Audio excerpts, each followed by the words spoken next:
Xin chào mọi người ạ. Thì hôm nay mình sẽ nói về cái lỗi misfire trên cái dòng xe, các dòng xe mẹt. Thì hiện nay các cái dòng xe ví dụ như là 271 nè, rồi 272, các cái máy 273 thì nó có hiện tượng nó hay bị cái lỗi là rung giật. Và khi mà mình đọc lỗi ra thì nó báo cái lỗi là misfire.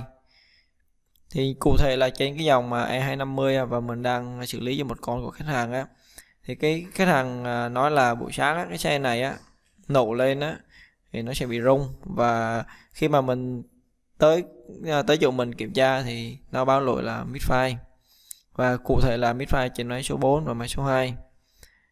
Và đặc trưng của cái xe này nè thì nó là chỉ bị ở buổi sáng thôi, còn chạy nóng máy lên không bị.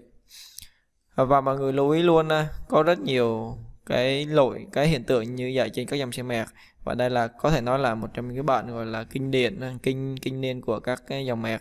Và có xe thì buổi sáng nó mới bị, có xe thì đạp ga mới bị, có xe nóng máy lên bị, có xe thì ép ga mới bị. Nó có nhiều cái trường hợp lắm. Cụ thể là cái xe E250 đời 2011 nó bị cái hiện tượng là rung giật, và khi mà khách hàng đưa xe lại cho mình kiểm tra thì khi mình chạy thì nó đúng là nó bị rung giật thiệt. Và mình dùng cái máy chẩn đoán để mình quét lỗi thì nó báo cái lỗi misfire ở trên cái máy số 2 và máy số 4. Ngoài ra khi mình chạy nữa nó sẽ báo lỗi máy số 1 và máy số 3 nữa, nó báo loạn hết. Thỉnh thoảng mới bị thôi nha, nó không phải bị liên tục. Và khi mà mình kiểm tra thì mình phải tuân theo cái quy trình kiểm tra để đảm bảo cái tính chính xác. Thì mọi người biết là cái hiện tượng misfire không phải là do chỉ có bò lửa không, mà có thể là do cái quá trình cháy trong buồng đốt của động cơ nó không có gọi là trơn tru, nó không có smooth, nó không có ổn định, làm cho cái xe nó sẽ khi mà tăng công suất lên nó sẽ không ổn định và nó sẽ xảy ra cái hiện tượng rung giật. Thì những nguyên nhân nào dẫn tới cái hiện tượng đó thì là bô bin, là buri, là ơ su, là kim phun, là rồi đường gió rất là nhiều nguyên nhân. Thì với cái xe mà mình E250 mà mình vừa làm thì khi mình đã kiểm tra mọi thứ rồi thì mình kết luận là nó sẽ bị cái liên quan tới cái phần hộp. Ngoài ra nó còn bị thêm cái mô bin và cái buri nữa. Hai cái đó nó đã bị gọi là khách hàng không thay lâu quá rồi, nó yếu rồi. Khi mình làm thì mình phải thay ba cái là kim phun, mô bin và cái ơ su bị lỗi, mình phải thay thế. Thì nếu mà khách hàng có nhu cầu mà sửa chữa hộp thì mình sẽ sửa chữa lại cho khách hàng.